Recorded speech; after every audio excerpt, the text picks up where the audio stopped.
برادران ملت اسلامیہ، السلام علیکم ورحمۃ اللہ وبرکاتہ۔ الحمد للہ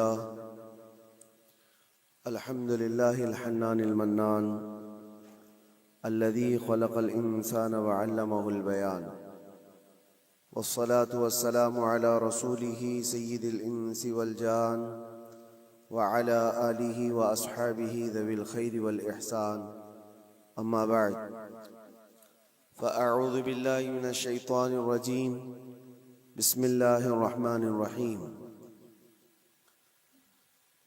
وسيعلم الذين ظلموا أي منقلب ينقلبون، صدق الله مولانا العظيم۔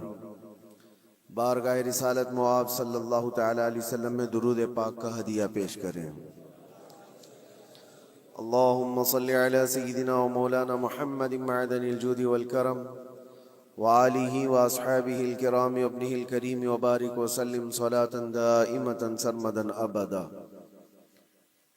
آج جمعۃ الوداع ہے، رمضان المبارکہ کا۔ اس کی بڑی فضیلت ہے۔ رمضان اور جمعہ دونوں کا تذکرہ قرآن پاک میں موجود ہے۔ رمضان کے متعلق بھی باضابطہ اللہ تبارک و تعالیٰ نے خصوصیت کے ساتھ بیان فرمایا، اسی طرح جمعہ کے لیے بھی اللہ تعالیٰ نے خاص سورہ نازل فرمائی۔ لیکن جب یہ دونوں ایک ساتھ جمع ہو جائیں تو ان کی فضیلتوں پر اور بھی بلندیاں آ جاتی ہیں۔ جمعہ رمضان میں ہو، اور پھر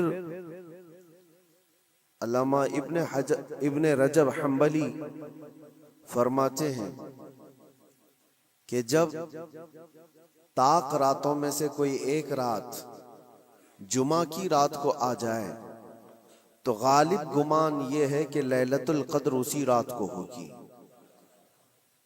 تو کل کی جو رات گزری وہ جمعہ کی رات بھی تھی اور طاق رات بھی تھی، تو یہ دونوں کے جمع ہونے پر بزرگوں نے فرمایا لیلۃ القدر والی جو فضیلت ہے جس شب کے لیے غالب گمان ہے کہ وہی ہو سکتی ہے۔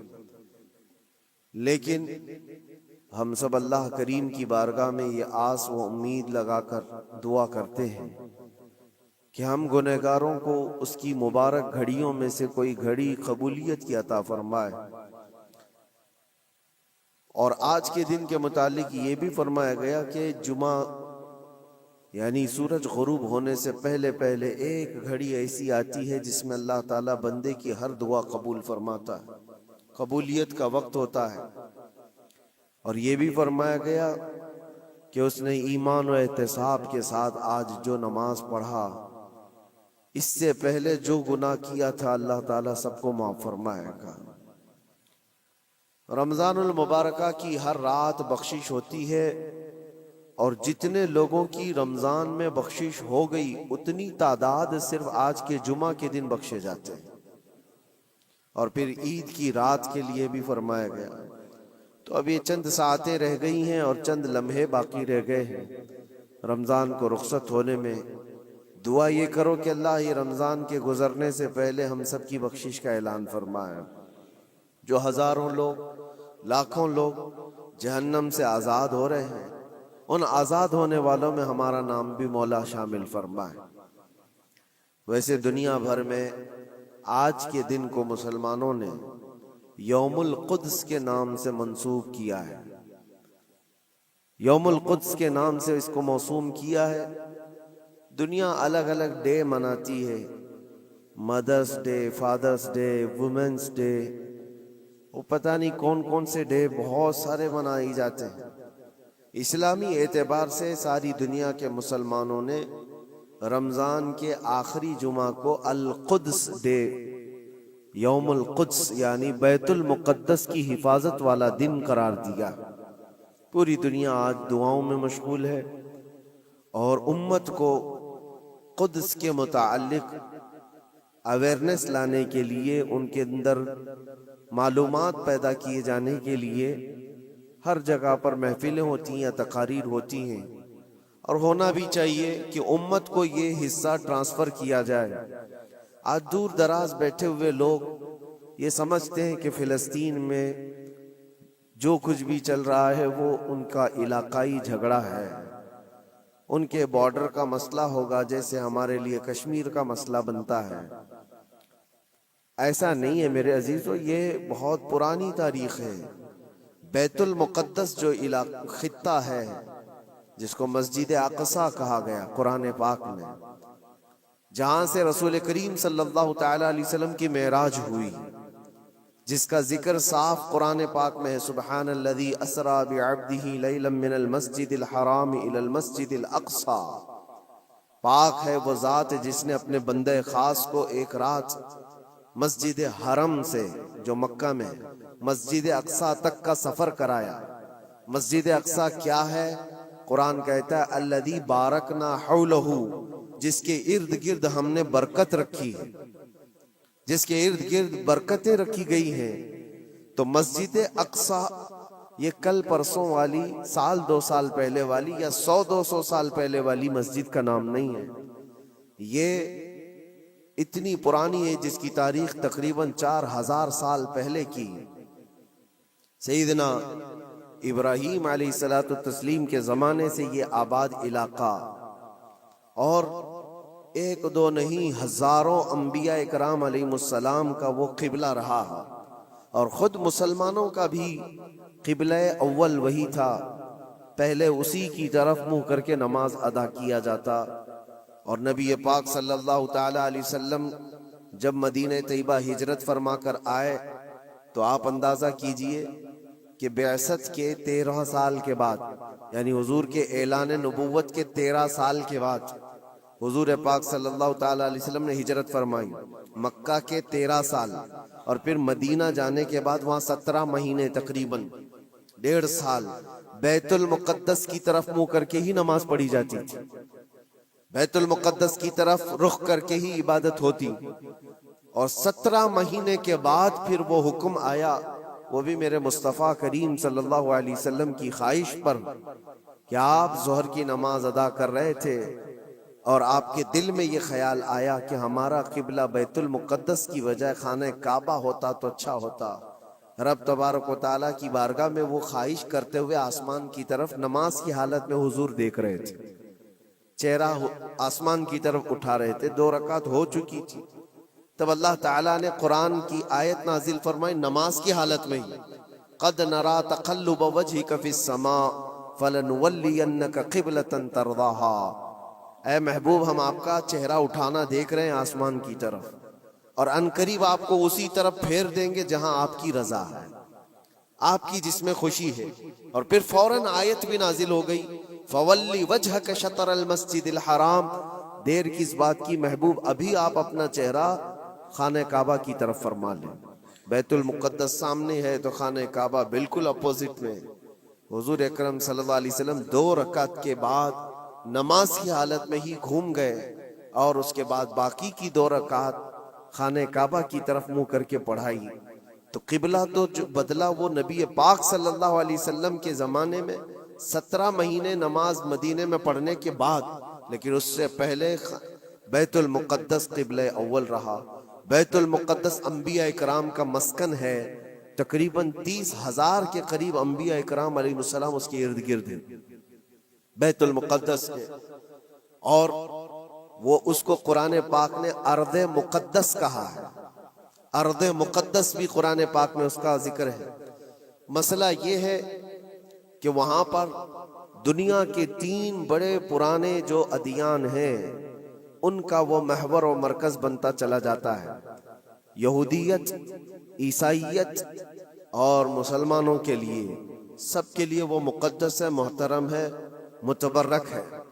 یہودی بھی اس کو مقدس مانتے، ان کا بھی قبلہ رہا، اور عیسائی بھی اس کو اپنا مقدس اور محترم عبادت گاہ کے طور پر دیکھتے ہیں، اس لیے کہ عیسیٰ علیہ السلام کی ولادت بھی وہاں قریب میں ہوئی بیت لحم میں، اور عیسائیوں کے لیے بھی وہ ایک مرکز کی حیثیت رکھتا ہے۔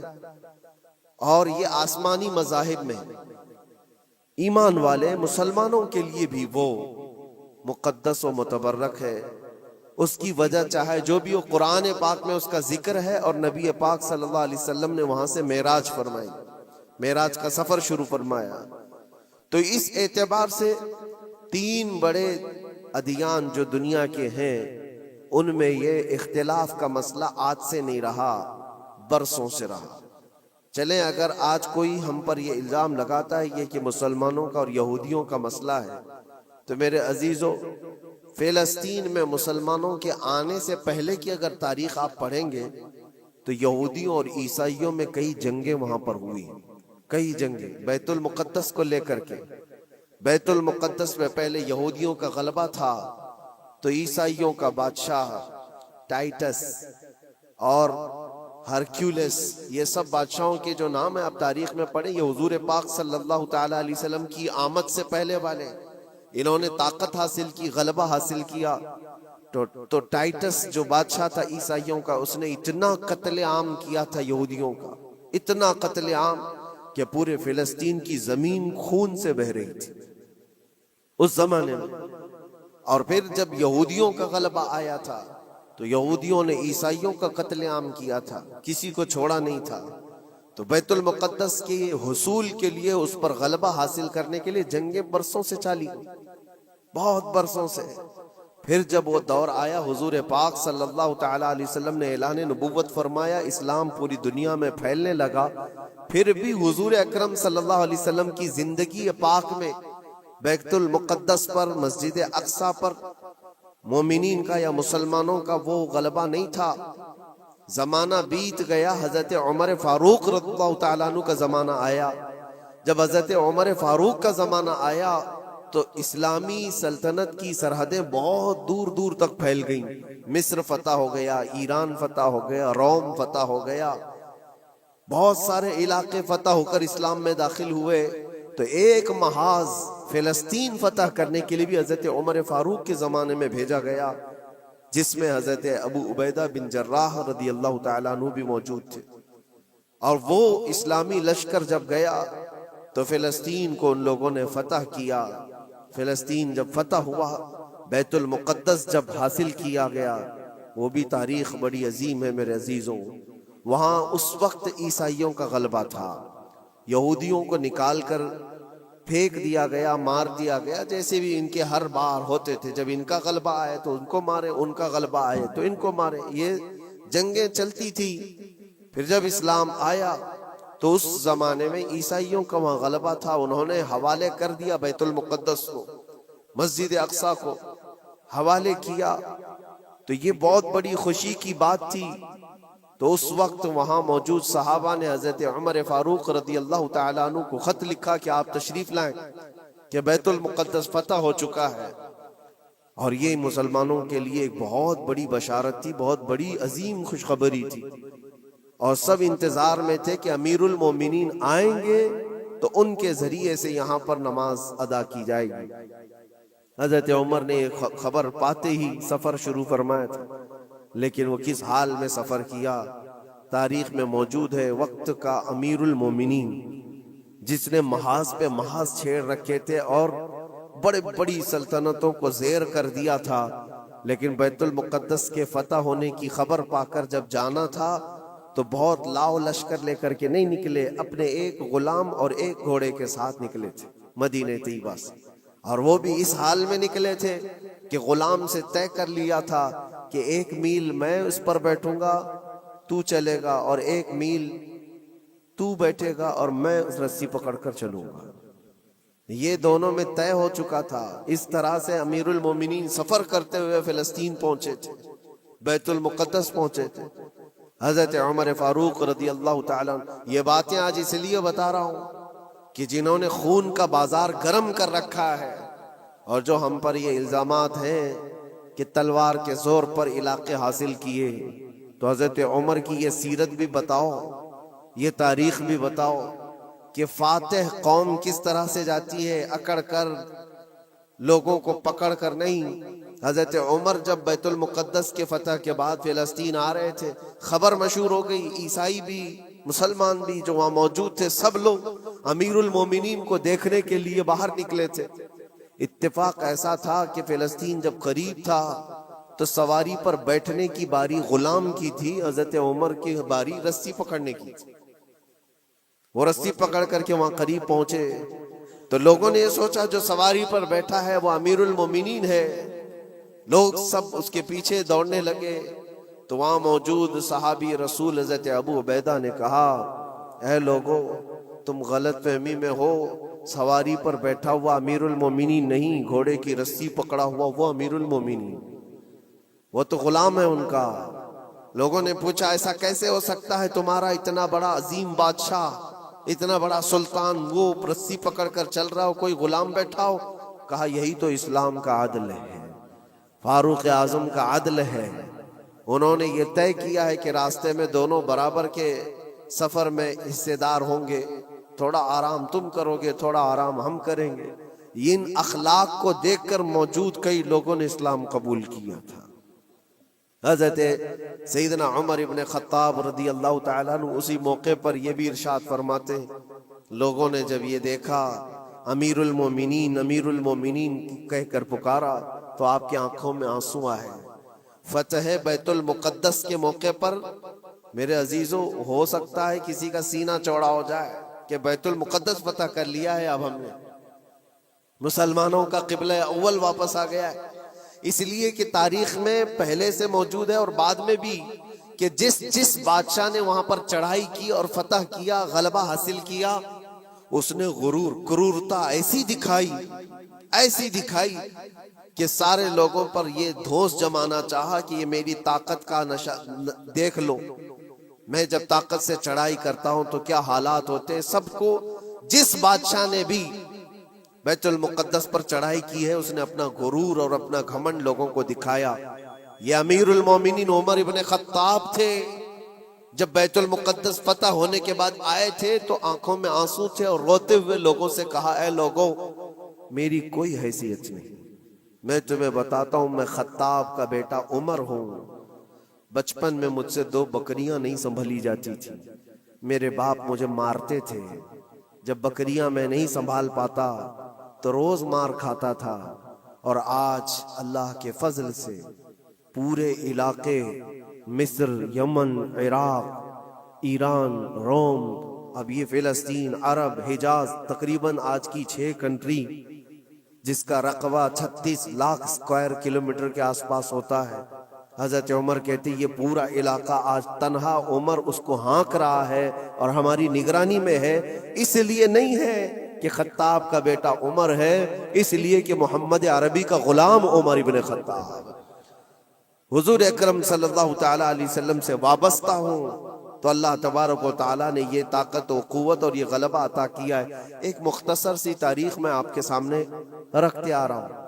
پھر حضرت عمر فاروق رضی اللہ تعالیٰ عنہ کے فتح کے بعد بیت المقدس میں تقریباً 200 سال تک اسی طرح کا معاملہ رہا، پھر ڈھیلا ہو گیا، پھر عیسائیوں کا غلبہ آیا، عیسائیوں نے دوبارہ بیت المقدس کو حاصل کیا، پھر وہ بھی 100 سال کے اوپر زمانہ بیت گیا، پھر بیت المقدس کے حصول کے لیے جگہ جگہ مسلمانوں میں بہت سارے محاذ نکلے، لیکن اللہ تعالیٰ نے دوبارہ فتح بیت المقدس کا صحرا سلطان صلاح الدین ایوبی کو عطا فرمایا۔ وہ ایک جرنیل تھے اسلام کے، نڈر تھے اور بہادر، عظیم بہادر، جنہوں نے عدل و مساوات تو ایسے کیے ہیں، عیسائیوں نے بھی آج اپنی کتاب میں لکھا ہے ہم نے ایسا کوئی سپہ سالار دنیا میں دیکھا نہیں جیسا صلاح الدین تھا۔ صلاح الدین نے اپنے نفس کے لیے، اپنی ذات کے لیے کسی ایک کو بھی مارا نہیں، کسی ایک کو بھی بندھک نہیں بنایا۔ بے شمار لوگ جو عیسائی تھے وہاں پر، ان کو مال جائیداد جو چاہیے وہ سب دے کر کے آزاد کیا ہے۔ کہا کہ صرف بیت المقدس یہ مقدس جگہ ہے، اس کی گندگی اور اس کی ناپاکی میں نہیں دیکھ سکتا۔ باقی جب بیت المقدس فتح ہوا تھا صلاح الدین کے زمانے میں تو اس وقت عام اعلان تھا جس کو جو لے جانا ہے لے جائے۔ دروازوں سے سونے کے جو نقش تھے، عیسائی جب بھاگ رہے تھے وہ بھی کھرچ کر کے نکال رہے تھے لے جانے کے لیے، جو ہاتھ میں آئے وہ سب۔ لیکن صلاح الدین نے منع کیا تھا کسی کو کچھ نہ پوچھا جائے، مال و جائیداد، دنیا کی دولت سب انہیں مبارک ہو، اللہ کا یہ مقدس گھر ہمارے حصے میں آیا۔ یہ بھی تاریخ موجود ہے۔ اور صلاح الدین ایوبی سیدنا عمر ابن خطاب رضی اللہ تعالیٰ عنہ کے زمانے کی یہ فتح یابیاں یہ دور اسلام میں ہے مسلمانوں کے لیے. پھر زمانہ بیتتا گیا اور پھر یہ انہی حالات میں بحمد تعالیٰ تقریباً 1000 سال چل پڑے. تقریباً پورے 1000 سال بھی نہیں، لیکن جب یہ ورلڈ وار ہوئی فرسٹ، اس کے بعد پوری دنیا میں خلافت عثمانیہ کا دبدبہ ختم ہوا، تو دوبارہ پھر یہ ساری جو دسیسہ کاری ہے آج جو آپ دیکھ رہے ہیں. سب سے پہلے بے گھر تھے جو یہودی پوری دنیا میں، جن کے لیے ٹھکانہ نہیں تھا، کوئی جگہ نہیں تھی. انہوں نے ایک معاہدے کے تحت 4000 یہودیوں کو صرف فلسطین میں بسانے کی اجازت مانگی تھی. اس وقت عرب بھی غیر منقسم تھا، بٹا ہوا نہیں تھا، پورا عرب ایک تھا. فلسطین، جارڈن، ملک شام، یہ سب علاقے ملے ہوئے تھے، ایک ہی خلافت کے اندر آتے تھے، خلافت عثمانیہ کے اندر. اس وقت صرف 4000 لوگوں کو وہاں بسانے کی اجازت لی گئی تھی. اس کے بعد پھر 4000 لوگوں سے یہ آبادی بڑھتے ہوئے دنیا کے ہر کونے سے یہ مائیگریٹ کرنا شروع کیے، ہجرت کرنے لگ گئے. اور دھیرے دھیرے دھیرے کرتے کرتے 1912 سے لے کر 1947 تک ان یہودیوں کی جگہ جگہ سے ہجرت ہوئی اور وہ جا کر کے اس جگہ جمع ہوئے. اور آج جو ایک خطہ آپ دیکھ رہے ہیں اسرائیل نام سے، حقیقت میں اسرائیل نام سے کوئی وجود ہی نہیں تھا، وہ پورا فلسطین تھا، پورا فلسطین. تھوڑے تھوڑے تھوڑے علاقے میں بستے بستے بستے ان لوگوں نے پورے علاقے کو آکیوپائی کر لیا، پورا قبضہ کیا اور اپنی ایک سلطنت بنائی، اپنا ایک ملک بنایا اور اعلان بھی کر دیا. پوری دنیا میں اعلان کیا، اپنی ایمبیسی کھولی، سفارت خانے کھولے. لیکن حیرت کی بات ہے کہ فلسطین کو ایسا دبا دیا گیا، اب اس کی اپنی کوئی حکومت نہیں، اس کی اپنے کوئی اختیارات نہیں. وہ نام کے لیے ایک علاقے میں بس سمٹ گئی ہے. اور ایک چھوٹا سا علاقہ اب بچ گیا ویسٹ بینک کا اور غزہ کا، جہاں آج لڑائیاں ہو رہی ہیں، جہاں بم بارود برسائے جا رہے ہیں. یہ تھوڑا سا علاقہ بچا رہ گیا ہے. میرے عزیزو، یہ ایک تاریخ ہے جو میں آج آپ کو منتقل کر رہا ہوں، اس لیے کہ نئے بچوں کو، نئی جنریشن کو تاریخ سے بہت کم دلچسپی ہے. یہ انٹرنیٹ کی دنیا میں رہنے والے لوگ، آپ یہ بات یاد رکھیں، یہ وراثت کے طور پر ہم نے آج تک منتقل ہوتی آئی. تاریخ اس لیے بتا رہا ہوں کہ وہاں پر جو جھگڑا ہے، وہاں پر جو حالات بنے ہوئے ہیں، وہ آج کل کے نہیں ہیں، صدیوں سے موجود ہیں، کئی سینکڑوں سالوں سے موجود ہیں. اور اللہ کے نبی صلی اللہ علیہ وسلم کی ایک بشارت بھی سنا کر جاتا ہوں. نبی پاک صلی اللہ علیہ وسلم نے فرمایا، میری امت میں ایک جماعت ایسی رہے گی قیامت تک جو بیت المقدس کی حفاظت کے لیے لڑتی رہے گی، اور ان کے مخالفین کا دھوکہ دینا، ان کے مخالفین کا ان پر حملہ کرنا ان کو کچھ نقصان نہیں دے گا، وہ ایمان پر ویسی ہی جمے رہیں گے. یہ حضور پاک کی بشارت ہے. نبی پاک صلی اللہ علیہ وسلم نے فرمایا ہے کہ وہ دمشق یا بیت المقدس کے آس پاس لوگ ہوں گے، اپنی جانوں کا نذرانہ دیتے. اور حضور نے یہ جب گارنٹی دے دی تو پھر کہنے کی کیا بات ہے. حضور نے فرمایا قیامت تک وہ جماعت حق پر قائم رہے گی. کسی اور کے لیے اتنی گارنٹی ملتی ہے؟ حدیث پاک میں حضور نے فرمایا ان کے لیے وہ ایک جماعت ایسی ہوگی قیامت تک وہ حق پر قائم رہیں گے، حق پر قائم رہیں گے بیت المقدس کی حفاظت کے لیے. آج ان لوگوں کے حالات دیکھتے ہیں ہم. پھر میں آپ کو ایک آیت جو شروع میں پڑھا عرض کیے دیتا ہوں. رب تعالیٰ فرماتا ہے وَسَيَعْلَمُ الَّذِينَ ظَلَمُوا أَيَّ مُنْقَلَبٍ يَنْقَلِبُونَ. ان قریب ظلم کرنے والے یہ دیکھیں گے کہ اللہ ان کو کس کھائی میں گراتا ہے، کس پلٹی وہ پلٹیں گے. وہ انجام آئے گا، کسی بھی ظالم کو چھوڑا نہیں گیا ہے. ظلم کی انتہا ہو گئی، ظلم کی انتہا ہو گئی. حیرت ہوتی ہے یہ دنیا آج جو نیوٹرل بنتی ہے، سیکولر بنتی ہے، ان کی زبانوں میں کیا دہی جم گیا ہے. ان چھوٹے سے بچوں کی موت پر کوئی دو جملے بولنے کو تیار نہیں، صرف اس لیے کہ مسلمان ہیں، صرف اس لیے کہ وہ ایمان والے ہیں. میرے عزیزو، دنیا میں کہیں کسی کی ظلمن موت ہو جائے تو ساری میڈیا چیختی ہے، چلاتی ہے. اور آج جہاں 49,000 لوگوں کو قتل کر دیا گیا، مار دیا گیا، ان کا قصور کیا تھا بتائیں؟ ان کا قصور کیا ہے؟ جنگ جس سے چل رہی ہے اس جماعت کا تو کوئی نشانی نہیں ملتا. جس جماعت کے ساتھ، جس تحریک کے ساتھ، جس تنظیم کے ساتھ یہودیوں کی جنگ چل رہی ہے، اس تنظیم کا کون مر رہا ہے، اس تنظیم کے کتنے لوگ مارے جا رہے ہیں، اس کا کوئی حساب نہیں. لیکن سیویلینز جو وہاں کے بچے ہیں، عورتیں ہیں، بوڑھے ہیں، ان میں سے تقریباً 50,000 لوگ شہید ہو چکے، جس میں سے تقریباً 15,000 کے آس پاس تو بچے ہیں، چھوٹے سے بچے ہیں.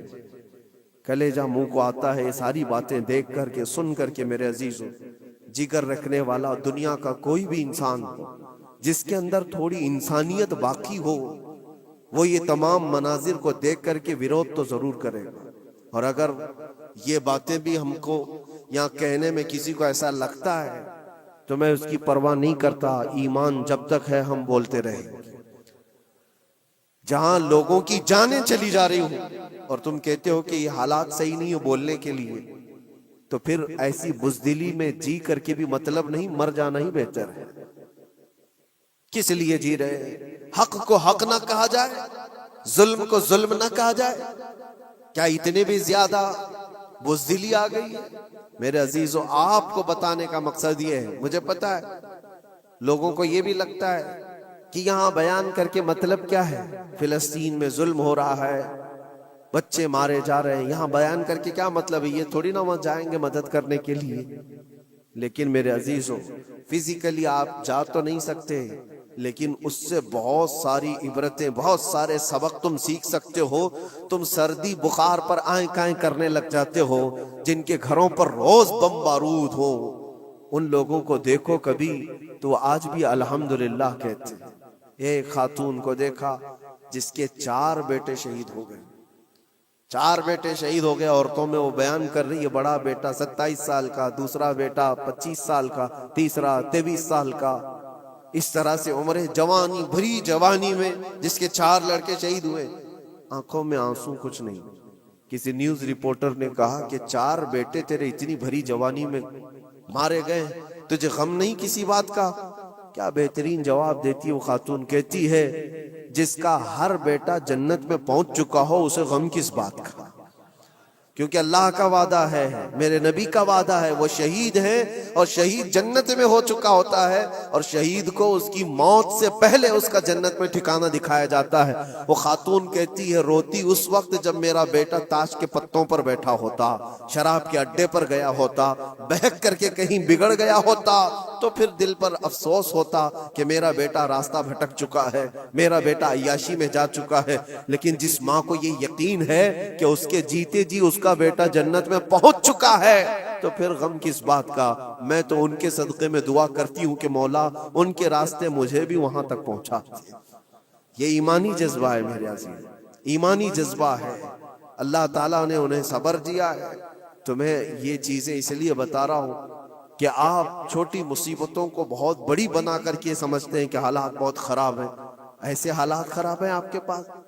آپ کے لیے وہاں پر کل کی بات ہے، جو لوگ مدد پہنچانے کے لیے گئے تھے ان کی آنکھوں میں آنسو، کہتے خرید کر کے دینے کے لیے بھی پانی نہیں ہے، صاف پانی پی نہیں سکتے، کھانا کھانے کے لیے دکان ہی نہیں ہے، کہاں بکے گا، کہاں سے آئے گا، بہت سارے حالات. لیکن ان قسم پرسی کے عالم میں ان کا ایمان سلامت ہے. یہی تو نبی پاک صلی اللہ علیہ وسلم نے فرمایا، پوری دنیا ان کے خلاف ہو تو بھی ان کا کچھ نہیں بگڑے گا. موت آ جانا اس کو بگڑنا نہیں کہتے، گھر ٹوٹ جانا اس کو بگڑنا نہیں کہتے، ایمان چلا گیا تو اس کو بگڑنا کہتے. اور ان کا ایمان سلامت ہے تو سب سے بڑی دولت ان کے ساتھ ہے، سب سے بڑی دولت ہے. آپ سب کے لیے اور ہمارے لیے عبرت کی بات ہے. آج یوم القدس ہے، آج پوری دنیا یہ الوداعی جمعہ کو قدس کی حفاظت کا دن کہہ کر مناتی ہے. آپ سب اللہ کی بارگاہ میں دعا گو ہو جائیں اور اللہ کریم کی بارگاہ میں گڑ گڑا کر کے مانگیں کہ مولا قبلہ اول بیت المقدس کو پھر سے ہمارے حق میں عطا فرما دیں. اور اس کے لیے جنہوں نے اپنی جانوں کا نذرانہ پیش کیا، اپنے مال و جائیداد، اپنے بچے، اپنے عزیز و اقارب کھوئے، اے کریم خدا دنیا میں بھی اور آخرت میں بھی ان کو اجر عظیم عطا فرما. وہاں کے شہیدوں کی شہادت کو قبول فرما لے۔ اے اللہ ان کے بیماروں کو شفا دے دے، ان کی عورتوں کو سہارا دے دے۔ مولا کریم ان کے رزق کے اسباب پیدا کرتے ہیں۔ اے رب العالمین، رمضان کا یہ آخری عشرہ ہے، عید کی خوشیاں سب گھروں میں آتی ہیں، ان بچوں کے گھروں میں بھی عید کی خوشیاں پہنچا دے جن کے باپ اور جن کی مائیں رمضان میں جا چکی ہیں۔ اے کریم خدا ارحم الراحمین، مولا تیرے حبیب پاک صلی اللہ تعالی علیہ وسلم کی امت پاک پر رحم و کرم فرما دے۔ اللہم ارحم امت سیدنا محمد صلی اللہ علیہ وسلم رحمتا عامہ، اللہم اغفر امت سیدنا محمد صلی اللہ علیہ وسلم مغفرتا عامہ، وصلی اللہ تعالی علی خیر خلقہ محمد وآلہ واصحابہ اجمعین برحمتک یا ارحم الراحمین۔